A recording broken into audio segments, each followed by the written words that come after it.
But are we getting? Do you think we're getting our money's worth for it? Oh, absolutely. I mean, it's an interesting question. Actually, there's a simple answer, which is it was constructed to either confirm or break our fundamental theory of subatomic particles. It's called the Standard Model of Particle Physics. And that's the theory that tells us how all the forces of nature, other than gravity, work, and how those forces interact with the building blocks of nature. So it's a very important piece of our understanding of the natural world. And we got to the point where there was a direct prediction from that model, which was that there was this particle called the Higgs particle, which is responsible for giving things mass in the universe at the most fundamental level. And we needed to check. We needed to see whether that theory was correct or whether it was wrong and something else was happening. And so the LHC was really constructed to do that initially, and it's shown that the theory is correct, which is a quite remarkable thing. So the next step now is to fully understand that mechanism. The theory never spelled out in absolute detail how that works, but it did predict the existence of this particle called the Higgs particle, and that's what we discovered. It's a remarkable prediction, actually, if you think about it. I mean, it's essentially a mathematical prediction, which has its roots back in the 1960s, but actually, really before that, really you're talking about most of 20th century physics goes into a prediction of a new fundamental thing in nature, which is this thing called the Higgs field or the Higgs particle. And it's essentially the statement that the universe is not empty. Empty space is not empty. It is filled with something which is known as the Higgs field.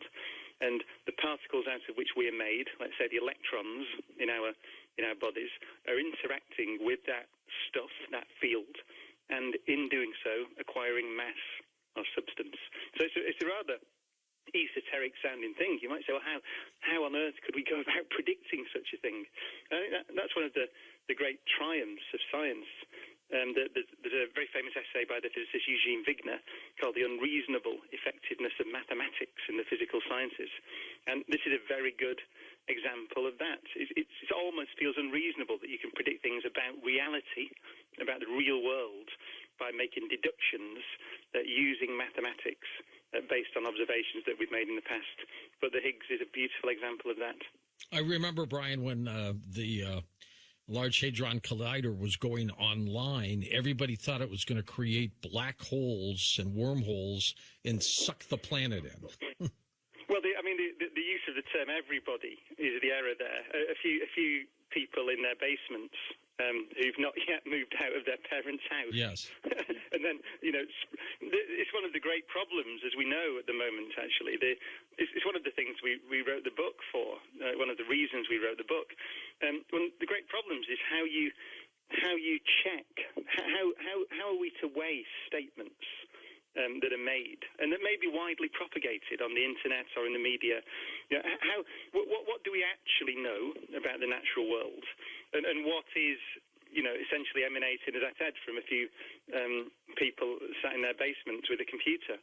And it can be difficult because the availability of a story, or the visibility of a story, or even the fame of the people that propagate stories, is no guide to whether there is any sense in the story at all. And so our book, although we're dealing towards the end of the book with modern cosmology, which is extremely counterintuitive. We're talking about with some not certainty, we're never certain in science, but with some authority about things that happened in the first moments after the Big Bang, and even, as we'll discuss later, I suppose, in some sense, what happened before the Big Bang, if you define the Big Bang carefully. Oh. So how can we have confidence in that? I mean, it seems very far removed from common sense or from everyday reality. And it's the same with the black holes thing. How is an average person who maybe is not particularly interested in science or has no time to go and read academic papers, how is that person to make a judgment if they see a ridiculous story about a particle collider destroying the world? I mean, I should say the energy in these particle collisions you can describe it in two ways. One is you can say that in the collisions we recreate the conditions that were present less than a billionth of a second after the Big Bang. Now that sounds scary in some sense. However, we recreate them in a very small region of space, and the actual energy of the particles colliding in the Large Hadron Collider is equivalent to a mosquito hitting you in the face. So that's not going to do much damage to your face, never mind the world. So, these are I think these are challenging questions that certainly go beyond science, which is about trust and about how we are to understand and weigh different statements. Well, you brought up something that I was going to ask you anyways, Brian, and that has to do with this so-called Big Bang. I also want to talk with you about some people talking about a holographic universe, that this isn't, that we're not real. But the Big Bang, I personally have a very difficult time understanding how something may have started before anything did. I mean, how something started from nothing. I just don't get it. Well, to begin, the Big Bang, essentially the observation, the basic observation, which was debated widely in the 1950s and really didn't come into sort of wide acceptance until the 60s. The observation is that if you look out into the universe, so let's say we look at the most distant object you can see with the naked eye, which is the Andromeda Galaxy. Okay. So you can see that on a dark night. It's just over 2 million light years away, which means you're seeing it as it was 2 million years in the past, because the light has taken 2 million years to travel that distance to your eye. So you can see that. So as you look further out into the universe, you look further back in time. And the question was, back in the 1940s and 50s, has the universe always been the same? Or if you look sufficiently far away, so you look sufficiently far back in time, does it look different? Has it changed over that time? And what we find is that, yes, it was different. About 13.8 billion years ago or so, it was extremely hot and extremely dense. And so there were no galaxies and no stars. There was just a boiling hot plasma of matter, which is almost like the interior of a star. You can almost think of it like that. So the whole universe was like that. And that's the basic observation. So it's something you can see. And I mentioned the 1960s. In the 1960s, the glow of that hot plasma was seen for the first time. It's got a name. It's called the cosmic microwave background radiation. But the Nobel Prize was given to American engineers and physicists, actually, Penzias and Wilson, for detecting that. So that's the basic observation. So once upon a time, the universe was not like this with stars and galaxies. It was very hot and very dense. And that's essentially, initially, what we refer to as the Big Bang. And we can measure the time back to that. How did it start, though, Brian? Well, so then you start asking questions about how did it get hot and dense? We know when it was hot and dense, and we know that it was. So how did it get there? And the answer is that we don't know the honest answer at the moment. The theory. When you make an observation in science, then the other side of the coin, as it were, is a model, a theoretical model that allows you to interpret what you see and try to make sense of it. And that model is Einstein's theory of general relativity, Einstein's theory of gravity, which is 101 years old, actually, this year. So that model breaks down when you go to sufficiently high temperatures. So it doesn't work properly. We need a better theory, and we don't have one at the moment. So that the proper answer is that we don't know what happened at the start. However, we do have some ideas, and one of the ideas is one of the key points in our book, actually, Universal, which is a theory called inflation. And it's quite simple to state, actually. So the idea is, before the universe was hot and dense, it was still there, but it was doing something else. It was in a different state, if you like. And the idea is that it was expanding extremely rapidly, and that's why it's called inflation. And the basic model is that comes to an end, and in doing so, all the energy that was driving that very fast expansion, gets dumped into space, it heats it up, it makes particles, and that's what we now call that the hot Big Bang, to differentiate it from the Big Bang, which you might say is the origin of everything and about which we know very little. So then the interesting question becomes, well, how long was the universe doing that other thing, that inflation? Exactly. And we don't know. We don't have a measurement. We have a minimum time, which is a tiny fraction of a second, actually. But we really don't know. That's the edge of our understanding and the edge of our observation.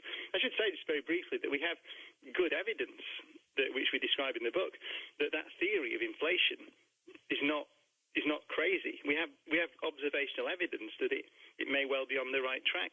And one of the key, most beautiful predictions is the theory predicts how the galaxies should be distributed through the universe. So we can see that. We've made measurements. We can map the positions of galaxies, hundreds of millions of them, which we've done with a big project called the Sloan Digital Sky Survey. And when you look at that, you find that there's a bit of a pattern in the galaxies. It's not completely random.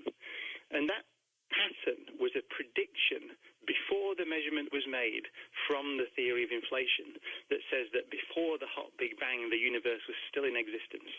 So I think it's one of the most remarkable predictions in modern science. And in the book, we describe how that prediction was made and try also to say, well, and how much confidence should you have in it? I mean, it predicts some things you can measure, like you can measure the distribution of galaxies. You can see them. But that's, I think, the key thing. There's two strands to the book. One is, as I say, to describe these remarkable things that we're saying about the universe, the understanding we have of the way the universe looks today, how it got to be this way. But also always bearing in mind that we're not trying to say to the reader, you have to take this on our word. Right? That science is the antithesis of that. So it's not that scientists are priests passing down knowledge to the people below who gratefully accept it and believe it. So science is a process by which you try to understand nature. And we always, even though we get so esoteric at the end of the book, we're always trying to say, and this is why we may say this, and this is the amount of doubt you might have in these statements. Do we bring in the God factor at all, Brian? As a scientist, do you even consider that? No, I don't personally, and this is a personal thing. I don't think it's productive or useful to say, well, all scientists, no scientist believes in God, or anything. That's demonstrably not true, actually. Some do. And I honestly, personally, don't think about it very much. I was brought up in a very loosely Church of England background, so really, didn't really go to church very much or any of those things. So it never really crossed my mind, and it still doesn't. I'm perfectly comfortable with people who have faith, and I'm perfectly comfortable with people who don't. I don't think about it. I have a good friend, actually, who's the dean of a cathedral in Britain. So he's kind of, quite a religious man. And we go out for dinner, and we talk about physics and talk about science and talk about theology as well. But it tends to me, I tend to be quite interested in a historical sense in the different religions as ways of reacting to the world that we see. But I put no more weight on it than that. Then that's the honest answer. We're with Professor Brian Cox here on Coast to Coast, talking about his work, Universal, A Guide to the Cosmos, here on Coast to Coast. What about the holographic universe? People like Elon Musk are beginning to think we live in a digital world that might have been created. Yeah, there are different. The holographic universe is kind of a technical statement about different mathematical models and their correspondence with each other. But what you refer to with Elon Musk is the idea that we might live in a computer simulation, which is actually, it's worth exploring that. It's kind of in some ways, an in-principle argument. So we already, as a civilization, we've had computers for less than 100 years. significantly less, actually. Let's say 50 years, really. And in that time, we've been able to build simulations of the universe.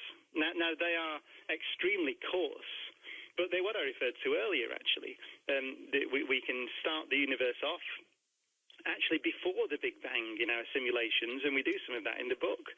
And we can carry it through to the formation of galaxies, and we can see galaxies form, and we can see structures in the way the clusters of galaxies are formed. So that's a simulation of the universe. Now, can you imagine that if you give us another 1,000 years, or 10,000 years, or 1 million years of technological development, can you imagine simulations of such fidelity that you could simulate essentially conscious beings in those simulations?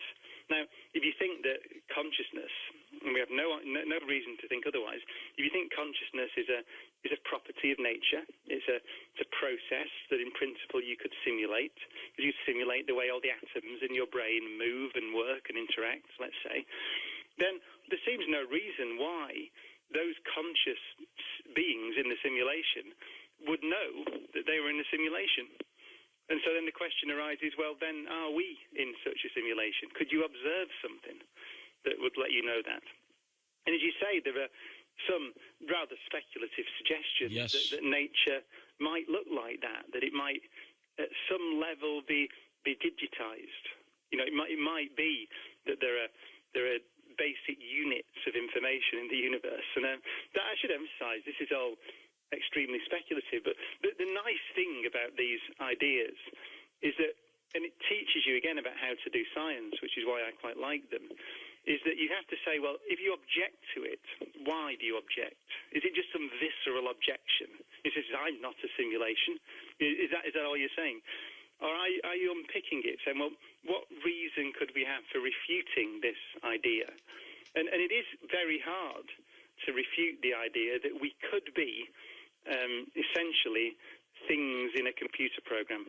And so I emphasize to your listeners, I'm not saying that that's the case. I don't think we have any evidence one way or the other at the moment, other than the reasonably, well, the not ridiculous argument that in principle, I can't see a reason why we wouldn't, given another, let's say, 1 million years of technological progress, why we wouldn't be able to build simulations of very high fidelity. Hold on for a second, Brian. We're at this break. Brian Cox, as we talk about the cosmos, one of our favorite subjects here. Brian, back to this digital holographic type world that we may or may not be living in. The concepts are just amazing, just by being able to concentrate on just so many possibilities. And maybe there's no right, maybe there's no wrong. What do you think? No, I think that nature is out there. It is a construct beyond us. We are part of it, I should say. And what we try and do is understand it. And science is a very humble pursuit in that sense. Really, what we're doing is building models of nature. And over the centuries, it's become clear that mathematics is a good language to build those models. And we test them, and we try and understand more about the natural world of which we are a part and in which we live. And that's it, really. So, whether or not, how closely our models approach reality is a good question. And I'm not sure. One of my great heroes, Richard Feynman, one of the great physicists of the 20th century, once said, am I interested in learning the absolute truth about nature, the great theory of everything? No, I'm not. I'm just interested in understanding the world I see a little bit better. And I think it's a good thing to bear in mind when you're listening to scientists, that's primarily what they're interested in. The good ones, anyway, I would say, are just interested in understanding things a bit better. And a lot of this investigation comes from asking very simple questions. I'm just starting a tour, actually, a sort of speaking tour, which I hope to bring to the US at some point. Oh, great. When you do, look us up, would you? Please. Yeah, I certainly will. I mean, I've been in Australia, and I'm going to be in the UK again next month, and Europe. And one of the things I'm thinking about talking about on my next talks is rainbows. Rainbows are fascinating things. They obviously demand an explanation when you think about it. You look at them and so why are they that big arc across the sky? Why are the colours the way they are? And you can go back over 1,000 years and see some of the great early scientists and philosophers trying to understand rainbows. And ultimately it drove a lot of work into the nature of light itself, which in the hands of people in the sort of 19th century really led to our understanding of electricity and magnetism and helped us understand that, which led to the invention of the electric motor by Michael Faraday and the generator, and then ultimately to quantum mechanics, which led to the invention of the transistor, and really modern civilization, right? One of the paths you can follow through the knowledge, the generation of knowledge we needed to build this civilization we take for granted, is just trying to understand very simple things, like, for example, rainbows. And this is a key point about science. It's not all, or even mostly, actually, about philosophy and about grand questions. Most of it turns out to be about understanding nature, which then turns out to be useful, not surprisingly, because we live in nature. So the idea that we can understand it and begin to manipulate manipulate nature, essentially, which is what electricity is, and this is how we're talking now, and that turns out to be useful. It's enhanced our way of life immeasurably. So I think this is important. I think that science is often portrayed, I think, as, I mean, you asked a question earlier about science and religion, about science and philosophy. It does touch on those things, but really it is very simple and rather humble, which is about understanding the world that we see, which I would argue very strongly, in my view, is out there. You read people who have other opinions and think that consciousness is some magical thing. I don't think that. I think that everything we know tells us that there's a physical reality out there of which we are a part, and understanding it is a good idea. Brian, before we get into the possibility of the multiverse theory, I want to get back to this Big Bang again. And if you kind of paint us a visual picture, in your opinion, even though, we all say we don't know, of what things looked like prior to what they call the Big Bang. Now, I know that's a lot of speculation, but what do you think was out there first? Well, so as I mentioned earlier, the theory which I think is the most attractive at the moment, and the one we detail in the book, and it leads to multiverses, actually, in a sense, is this theory of inflation. So the idea is that space and time, so space-time, as Einstein described it, which you can almost picture as the fabric of the universe, was there, and it was stretching, extremely quickly. And so you have a universe without structure, just with essentially space and time are there, and the whole thing is stretching extremely fast.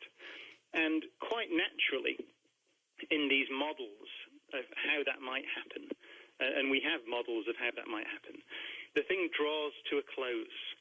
So what you're picturing before the Big Bang is really a cold and empty universe that's stretching very fast, and that rate of stretch falls off, and eventually sort of almost catastrophically stops, if I could use that word. So it stops very rapidly and heats up, and you get an extremely hot, densely populated universe, ultimately made of the subatomic particles that are going to make everything that we can see in the sky and indeed ourselves. So that transition through from the very rapidly expanding empty universe into a very slowly expanding dense and hot universe is what we picture as the hot Big Bang, which we used to call the origin of everything. But now, as I say, we're not so sure, because there seems to be this pre-existing phase which we call inflation. Now, if I may, to go on to your next question, how does that lead into these multiverse ideas? Mm-hmm. Well, the idea is quite simple. The idea is that this rapid expansion, this inflationary expansion, doesn't all stop at once. It stops in patches.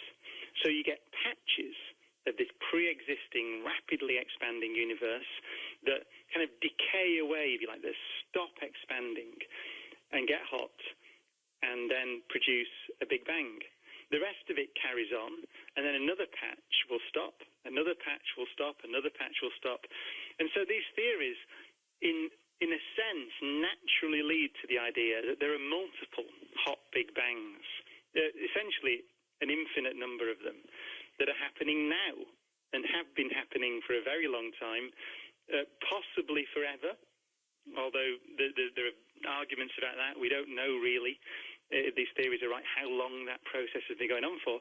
But essentially, you can imagine each one of these little patches that stops inflating and gets hot and makes a little Big Bang as the origin of a little bubble universe. And so then our universe becomes one of those bubbles. And so you get effectively an infinite, it's called the inflationary multiverse. So these are real places. These are places in space-time, little bubbles that are not inflating. And that's the exception rather than the rule. So these little bubbles, inside one of which we sit, are just the kind of afterthoughts in this inflationary multiverse, in a sense. So that's now this theory. One of the things it does is it allows for the laws of nature that we see to be different in each one of these bubbles. So one of the great questions, which goes back to a question you asked earlier about one of the ways you start becoming theological or philosophical, is it's true that we look out on a universe that appears made for us. It appears beautifully tuned for life to exist, and indeed, in a sense, it is. The laws of nature appear to have to be quite delicately balanced in order, for example, for carbon to be produced in stars. Now, a caveat is we don't know whether that statement is true. We don't know whether the laws that we see today are the only way they could be. We don't know how much freedom a creator would have if they wanted to dial the dials a little bit and change the strengths of the forces and the masses of the particles. We don't know. But it certainly looks as if we're fortunate, in a sense, that we live in this beautifully balanced universe. And the answer to that in the multiverse is that all possibilities exist. So it's like tossing a coin, and if you toss a coin enough, you will, at some point, you'll get 1,000 heads, and you'll think, wow, I got 1,000 heads. Yep. There's something strange about this coin. There isn't. It's just that you toss the coin, billions and billions and billions of times, and ultimately there's a probability you'll get your fortunate sequence of heads. And that, in the multiverse, that's one explanation in these multiverse theories for why our universe looks the way it does. It's because all universes exist. Is it frustrating, Brian, to a scientist, because we really, as we go back to that beginning, don't know the real answer? Does it get to be frustrating? I'd go crazy trying to get the answer. I mean, and some scientists have been very upset, if that's the right word, about it. I mean, I should say again, I mean, we're only in the business of understanding nature as she is, right? So you shouldn't be upset if nature turns out not to be the way that you kind of want it to be. Right. However, some scientists are upset because it was always a great goal of physics, and it may still be, to say we understand why the universe is the way it is. It's a theory of everything that predicts everything, perhaps from one number that you have to put in by hand, and then you get a prediction for everything. Everything follows logically. So maybe the universe we see, this universe in which we live, is the only way the universe could be. And that was kind of something that I think a lot of physicists sort of dreamt about. Wouldn't that be wonderful? It may still be the case, but within this rather larger framework of the fact that there are many universes that are all different. It's the same as saying, there's a good analogy in biology, actually. It's like perhaps physicists have been overly optimistic here. It's like saying in biology, I understand DNA. So I understand the structure of DNA, and there are 4 bases, A, D, C, and T, and I understand all that stuff. A, D, G, and T. Oh, no, see, that's right. My biology is rusty.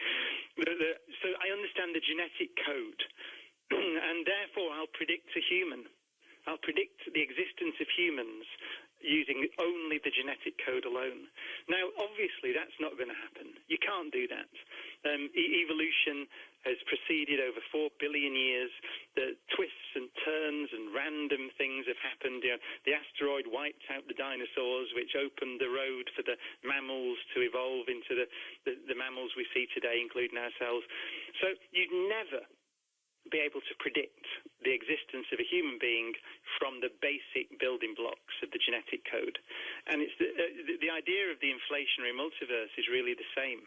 So even if you have this overarching theory, each individual little pocket universe, if you like, would be like a different living organism on the planet. So they share the same basic underlying framework, the underlying laws. But you know, the idea that you predict the existence of any one of them becomes just an impossibility. And that might be the way that the world is. And if it is, then that's the thing that we're trying to understand. Do you think, we won't use the word God, but there was something else afoot here that created all of this? It is. I have no idea. I see no evidence of that. However, it is true that absence of evidence is not evidence of absence. So That's right. I really don't know. In the book, at the end, we speculate. It's almost a bit of fun, really. But it is true that these kind of inflationary multiverse ideas, that you just basically roll a dice every time you make a little bubble universe. That's the way that we do simulations in particle physics and in physics in general, actually. So we have so-called Monte Carlo programs, and as almost amusingly, you can look at if this multiverse idea is right, you can look at it and say, well, if I was going to simulate different universes, this is the way that I'd do it. We almost say, almost jokingly in the book, if you're looking for a creator, if there is evidence, it would almost be that you look out on this reality that looks like some computer programmer is simulating it. It almost looks like that. Now, I'm saying that with tongue in cheek, as we'd say in Britain, right? So that is not what I think, but you can almost begin to draw that analogy as a bit of fun, essentially. And the honest answer is, we need a lot more. We have reasonable evidence for this idea of inflation, which, as I said, the distribution of galaxies. If any of your listeners know about the cosmic microwave background, this is this oldest light in the universe, the afterglow of the Big Bang, it's often described as. And there's structures in that, and the way that is distributed across the sky that is also predicted beautifully by inflation. So we have some idea that this theory of inflation might be on the right track. But that's as far as it goes at the moment. And the multiverse thing is an addition to that. You would have to find some way of making a prediction you could test against observation for that to become a real physical theory. And we don't have that at the moment. So some people speculate we may. It may be that if you look at the oldest light in the universe, or this distribution of galaxies on the sky, it becomes so compelling, our predictions become so precise that we really begin to have strong confidence in these theories. We're not there yet, though. So, yeah, you might have gathered, I really believe what I said earlier, which is physics is and science in general is a humble pursuit. It's about taking small steps, right, and understanding what you see as best you can. And if you're led to tremendous statements about the origin of the universe, then so be it. But if you set out, and this is really important, if you set out to explain the origin of the universe, you would never have had a chance. You don't start from that. If you look at the history of astronomy and cosmology, what we set out to do was understand the motion of planets against the stars, something that everybody can do from their back garden. And then we set out to understand why the light from the stars is the way that it is, and why the light from galaxies is the way that it is. And on we go. And we end up with this understanding our universe is expanding. which suggests that it must have been smaller in the past. Then we get the evidence that it was smaller and it was hotter, and everything builds up. Then we get predictions made from those ideas about a hot universe sometime in the past, about how the chemical elements, hydrogen, helium, lithium, how those things should be distributed in the universe, and they check out. And so that prediction makes sense. And on you go, and you build a picture which then starts to talk about the earliest times in the history of the universe. But you didn't set out to do that. And I think that's very important. It's mind-boggling, though, Brian, just trying to put the pieces together of how this was created, how it began, what nothing was. And that's another thing. What is nothing? Well, I mean, so we have two great frameworks within which we talk about the universe. One is, as I mentioned before, Einstein's theory of general relativity, which is a theory of space and time, which is extremely successful, passes every experimental test even today. You may have noticed this great measurement of gravitational waves made in the United States last year. Yes, which is another that's right. century-old prediction of Einstein's theory. So it's a beautiful theory. The other pillar is quantum theory, which, again, it's 100 years old. It's extremely precisely tested, and it's extremely useful, and it allows us to do things, as I said, like build transistors and lasers and all these things. So it's a very useful theory. But that really tells us there's no such thing as nothing, or at least there's no such thing as empty space. Let's talk more about that, Brian. We're at the top of the hour. We're going to come back. We'll talk more with Brian Cox. Brian Cox with us. We'll get to your calls as well. Brian, if you could get that one question answered about anything about the cosmos, what would that question be?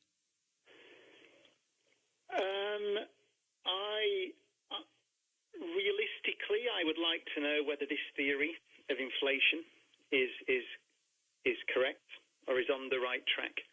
I think, as I mentioned, at my sort of at the moment, my feeling is that it is on the right track, but it would be a remarkable thing.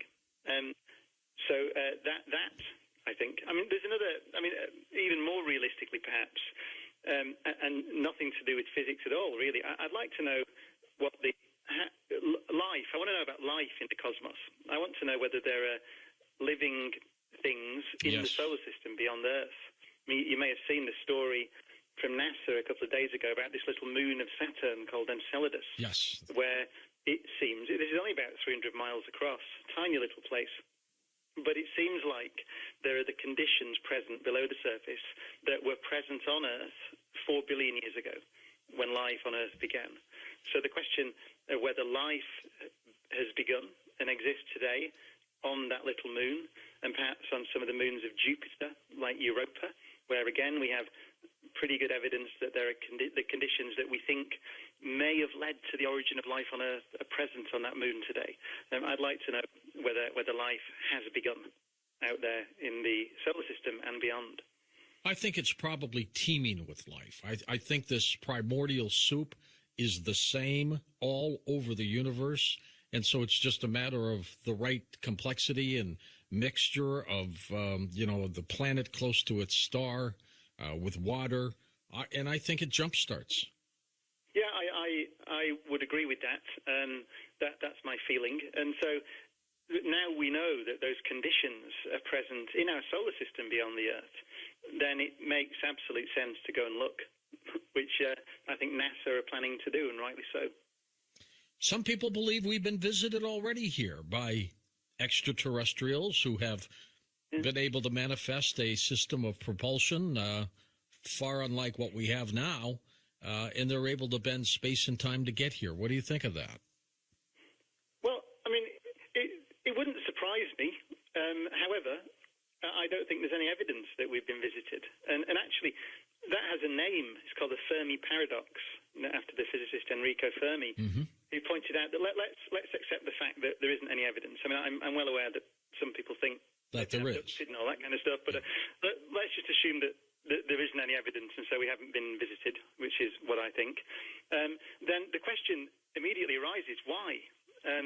Because, as you rightly say, that there seems to be a sense of inevitability about the origin of life. Now, that's a That's only based on the fact that it began pretty much as soon as it could on the Earth. And we see other places out there, even in the solar system, where those conditions are present, as I mentioned earlier. So you might think life begins given the right conditions. We've recently discovered thousands of planets around distant stars in the Milky Way galaxy alone, some of which are in the right distance from the star to be habitable, have liquid water on the surface, etc. So there are plenty of room, and there's been plenty of time for life to emerge and then to evolve into the sort of complexity we see on the Earth. So you might expect there to be civilizations out there in the Milky Way, but we've not detected radio transmissions. We have no physical evidence that they're there. We've made no observation that suggests that there are other civilizations out there. So that's why it's called a paradox. So I don't know the answer to that. It could be, and it's interesting, if you speak to biologists, they tend to have a different view to astronomers. Astronomers say what I just said. Loads of places, loads of planets, billions of them, billions of years. Surely the universe should be teeming with life. However, if you look at the history of life on Earth, it took 4 billion years to go from the first life to a civilization. Now, that's a long time. That's a third of the age of the universe. So could it be that whilst microbes, let's say simple life, single-celled life may be common, complex multicellular organisms, never mind intelligent organisms, may be extremely rare. And I think that's worth considering.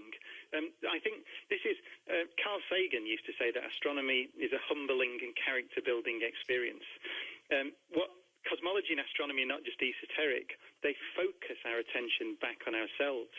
So let's imagine, I just heard one of your adverts there talking about North Korea and the situation out there. Geopolitics is complicated at the moment. Imagine if it's true that we become increasingly convinced that civilizations are rare in our galaxy, let alone across the universe. Then does that mean, what does that inform our behavior? It certainly should do. It may be that the intelligences like us that can look out into the universe and give it meaning in a very real sense. It could be those things are extremely rare and therefore valuable. Would that realization bring us together? Would it mean that we are less cavalier about our own survival? Would it mean that we think twice about pointing missiles at each other? I think quite possibly yes. When you consider it for a moment, that these places like ours may be very sparsely distributed across the universe, then it would be idiotic for us to wipe out the fruits of, very unlikely fruits of 4 billion years of evolution because someone with an idiotic haircut in North Korea decides to, I'm not going to say it on air. But you're right. But we were talking about that around, whatever you want. So I think this is where Sagan was great, because Sagan always emphasized that this thing we're talking about, science, it's not divorced from our behavior. It's not one sort of small component of what we do. It can inform us. It has things to say, this process of discovery about how we should behave, and that's very important. Well, and there's no question that we are living in a universe of very strange times, Brian. I mean, such a hateful planet where they kill and maim. I don't get why there's so much hate. There's greed, obviously, and that probably is one of the big reasons for it. But it just boggles my mind. You too, I'm sure. Well, I can say actually that I just made a program for the BBC. It's not finished yet, but it's on space travel, commercial space flight. And I spoke to a great author I've respected for many decades, actually, called Robert Zubrin, who's written some great books on the case of space flight. And he's been on the show a lot with us. I think he's great, Robert. Well, he will have said then that the ideas that we have as a society have consequences. He says it very eloquently. And one of those ideas that he thinks is one of the worst ideas is that we have access to finite resources, and so we have to compete for the resources here on this planet.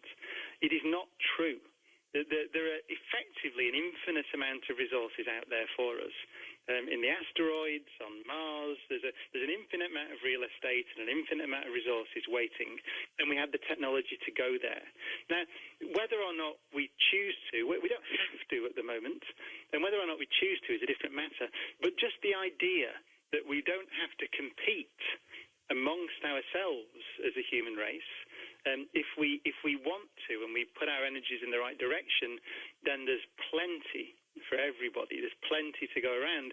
Is a very important idea. It sounds like science fiction, but I really agree with him on this point. That the sense of possibility we should have as a civilization should drive us in a more peaceful direction. What you need, though, is it's education. Fundamentally, we need education so that people can see, people can understand these ideas. That we have immense possibilities to live together peacefully, not only on Earth, but beyond it, actually. We're at that point now. People like Elon Musk and Jeff Bezos and Richard Branson are driving this technology to go out into space and to spread the human race out into the solar system and ultimately amongst the stars. And it sounds like science fiction, but it's not. It's within our grasp now. Let's go to the phones now. We'll do this until the end of the program. Ian in Asheville, North Carolina is with us, east of the Rockies. Ian, go ahead. You're on with Brian Cox. Hello. Hi there. Hello, Ian. Hi. I read about an experiment of two particles that were quantumly entangled at a distance of 143 kilometers, and I just was asking a general question about the current state of the exploration of quantum entanglement and quantum teleportation. Yes, I should say we started talking about quantum mechanics earlier, actually. And so this is a theory that is, as I said, wildly successful, 100 years old, very mature. It works.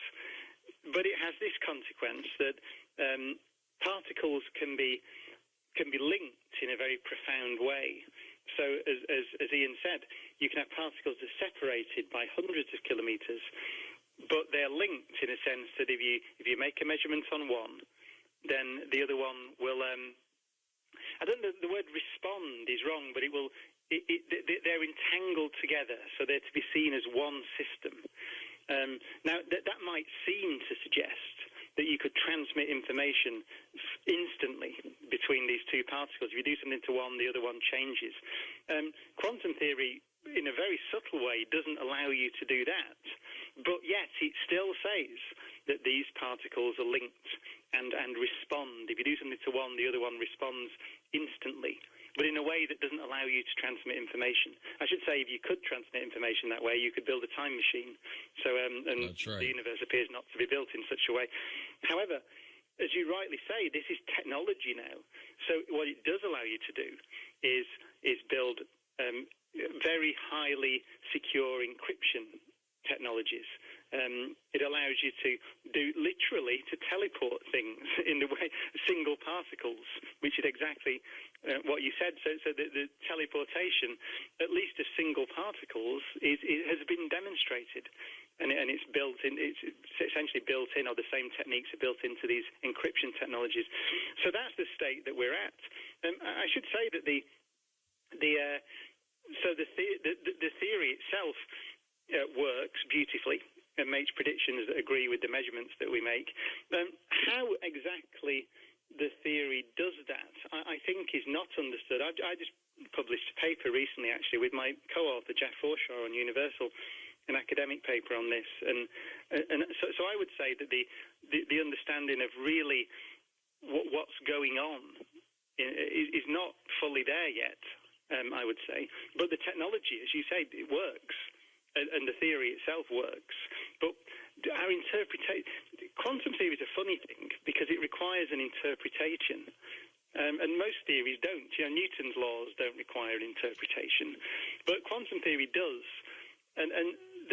So when you ask whether it's just a model or whether it really is describing something fundamental about reality, there are many physicists that have different views.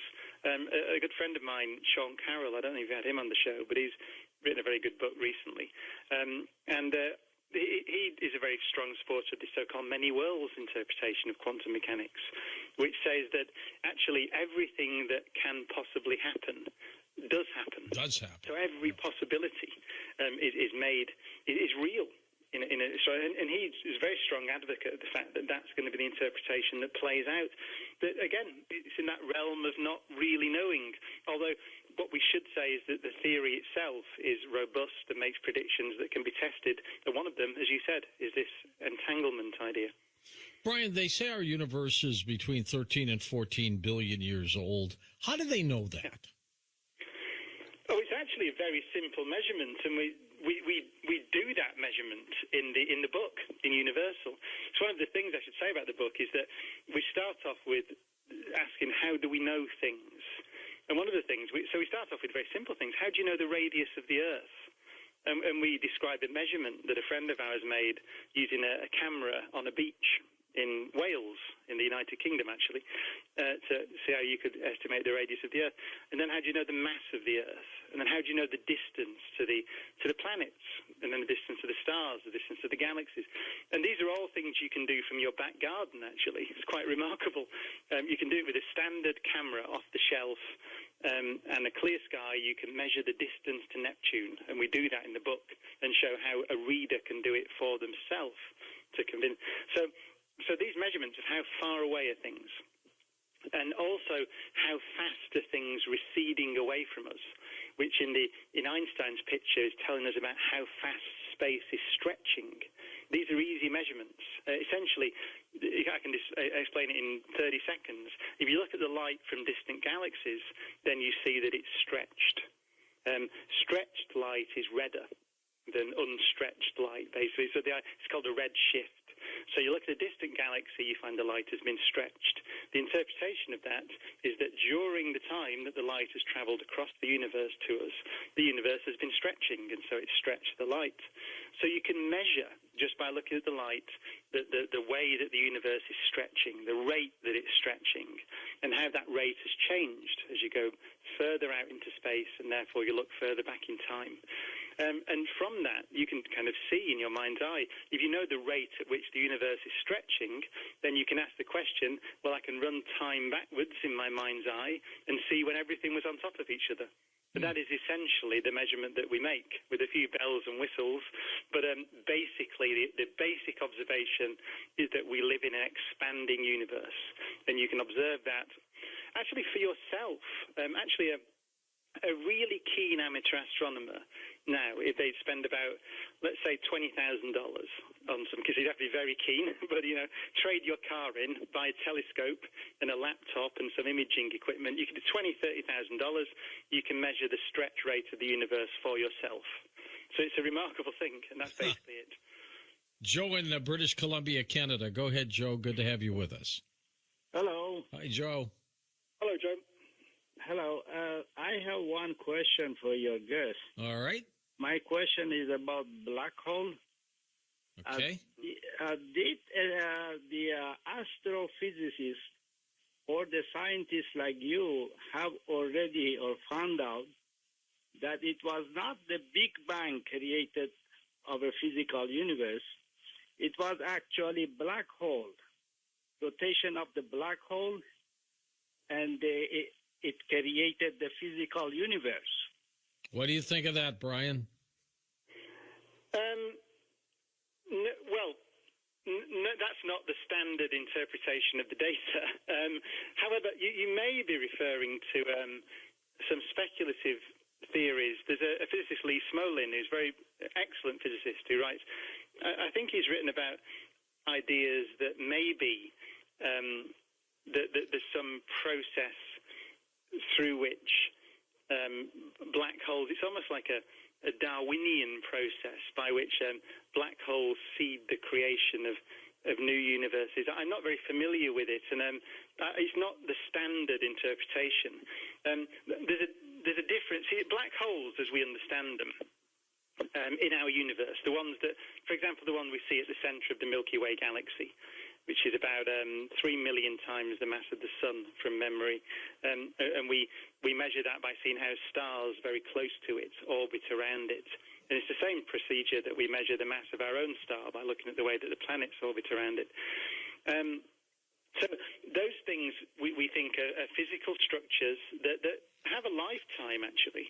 So they evaporate back into the universe again, if Stephen Hawking is right. Perhaps Stephen Hawking's, one of his great contributions to science is a process called Hawking radiation. Brian, we were talking about black holes potentially spitting out other universes, and you were commenting on that. Yeah, I was just going to, as I was saying, that's not the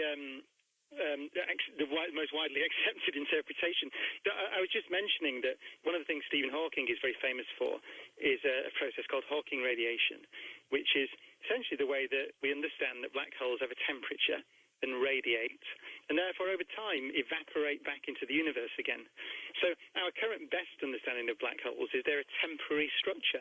Now, by temporary, we're talking many times the age of the universe, actually 1 with 100 noughts after 8 years. And you think that the universe today is really only about 1 with 9 noughts after 8 years old, then 10 actually, then you start to see that there's a vast difference here in timescales. But we do think that they're probably temporary structures, and so they evaporate away ultimately. So that's the current best understanding. I was going to comment, actually. I don't know whether the ads that I was listening to, everybody listens to the same ads, but I heard somewhere that someone said the moon is hollow. It isn't. Yes. And the way Upcoming show. That, in fact, it's in the book, actually. It's one of the first calculations that was done, which leads from Kepler and Newton. So we're talking about people that did their physics back in 1580 through to 1680, is that you can work out the mass of something by looking at the way things orbit around it. So in the case of the sun, there's a relationship between the orbital period of the Earth. So it takes 1 year to go around, and we know how far it is away, 93 million miles or so. And that gives you the mass of the sun multiplied by the strength of the force of gravity. So that's from Kepler and Newton, 1680 or so. So the strength of gravity was measured in 1790s by one beautiful experiment that we describe in the book, which was putting a pendulum next to a mountain. Can you imagine that? And watch the mountain flex the pendulum. Incredibly difficult experiment, but it was done. Back in 1790, 1800 or so. So once you've got the strength of the gravitational force and you can see something orbiting around something else, you can measure the mass of the thing. And we have spacecraft that orbit around the moon, so that allows you to measure the mass of the moon, and that allows you to, because we know the size of the moon, because we know the distance and how big it looks, you can sense it is. And that's just one way of measuring the mass of the moon. So it's a very simple, beautiful bit of physics that's been known for 300 years or so, more, 400 years, which we describe in the book. All right, let's take the final calls. We'll go to Jim in Texas. Go ahead, Jim. Hello. Hi there. Very interested. I'm convinced of the expanding universe, but I believe, and I believe very strongly, that the universe is a torus. Are you familiar with this concept? No. I would say that one of the fundamental, it's actually an assumption, but with some observation, that goes into our model of the universe, into Einstein's model of the universe, essentially, is that the universe is what's called homogeneous and isotropic, which in normal language means that it's the same in every direction and the same everywhere. So it's the ultimate Copernican principle, if you like. There are no special places in the universe. So you might say it's spherically symmetric. And that model agrees with observation. So there's a link in Einstein's theory of general relativity between the distribution of matter and the way that the universe expands and the way it behaves. And what we do see is whichever direction you look, on the large scales, the universe is the same and is expanding in the same way. So that would rule out a geometry of the universe that's not spherical, not uniform, within the bit we can see. And it's a very important thing, which is quite interesting. We can see out as far as light has been able to travel over 13.8 billion years. And that's actually to the cosmic microwave background I mentioned earlier. Now, we have very good evidence. We're pretty sure the universe extends beyond that because of the way that it behaves in its expansion. But we don't know what the largest scale geometry or shape of the universe is. But the bit we can see is completely uniform. So that's what we can say. When the universe expands, Brian, what is it expanding into? What's on the other side of it? Well, Einstein's theory only tells us about the rate at which the fabric of the universe stretches. So really, strictly, what our theory is of pre-existing space-time, so the pre-existing fabric, if you like, and the theory tells us how that stretches or shrinks in response to the stuff that's in it. And that's it. That's what we have. So we don't have a theory about the origin of that fabric, of the origin of space and time, as I said earlier. But what we do have is a very good theory about how it changes, given that it's already there in response to the stuff that's in it. So that's I'm not trying to be evasive here. It's very important that in science you need to know the edge of your knowledge. What do we know and what don't we know? Well, what we know is how space-time stretches, which doesn't tell you anything other than how it stretches. But I should say, though, the picture is that you're not to think of the Big Bang happening somewhere in a big box. I mean, the way that Einstein teaches us to think of space and time is that it's essentially there's not a pre-existing box. Space doesn't pre-exist and the universe burst forth into it. It's a part. The Big Bang happened everywhere in our standard picture of the universe because space has always been there. And it's stretching, as I say, and it's been stretching for 13.8 billion years at least. And all we know is that if you wind time back, then everywhere was hot and dense. So the Big Bang happened in front of you. That space that's in front of you was present at the Big Bang. And it's just been stretching and cooling down for nearly 14 billion years. And do you believe that the Big Bang occurred with a universe that was smaller than a pinhead, as some people have said? Oh, yeah. I mean, so the theory I've described, the inflationary theory, what you can say is that the observable universe we see today, which is actually 93 billion light years across, or something, that's because what's the most distant thing we can see? As I said, it's the cosmic microwave background, and that light has been traveling from nearly 14 billion years from that point to our eyes, but space has been stretching during that time. So you could say, where is that point now that emits light? Because it's been stretching away from us, essentially. And it's about, as I said, the universe is about, when you do the sums, you get about 90 billion light years across or something.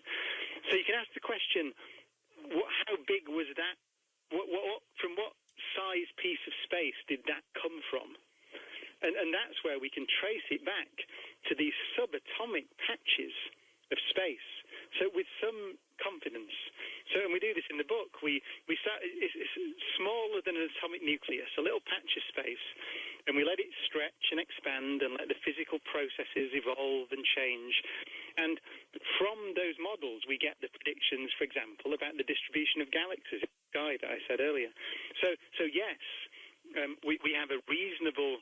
We can speak with reasonable confidence about a time when the observable universe was in a space smaller than the nucleus of an atom. Not infinitely small, though. We don't know. Our physics stops at some point. But I think it's a remarkable thing that we can follow the evolution of our universe from when the bit we can see was smaller than the nucleus of an atom and make sensible predictions that we can verify by observation. Joe in the Bronx, welcome to the program. Joseph, go ahead. Hey, George, how are you? Good, Joey.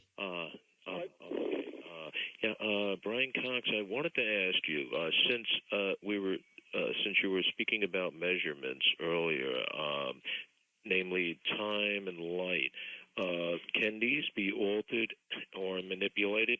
And also, do you believe that the speed of light is always constant? I also have a follow-up question on your mention of rainbows. Is a rainbow created through some sort of a prism in our atmosphere?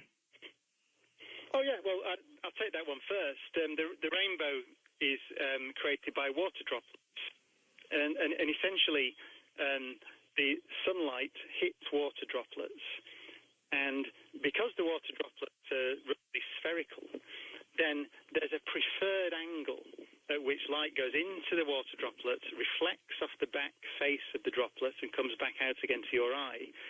And there's an angle of about 42 degrees around which most of the light comes out. And that's really because the water droplets are spherical and the sunlight is hitting the water droplets. And that's what makes the arc of the rainbow, which is always at an angle of 42 degrees, to a line between the sun and your head. So rainbows, you might notice, are always centered on you.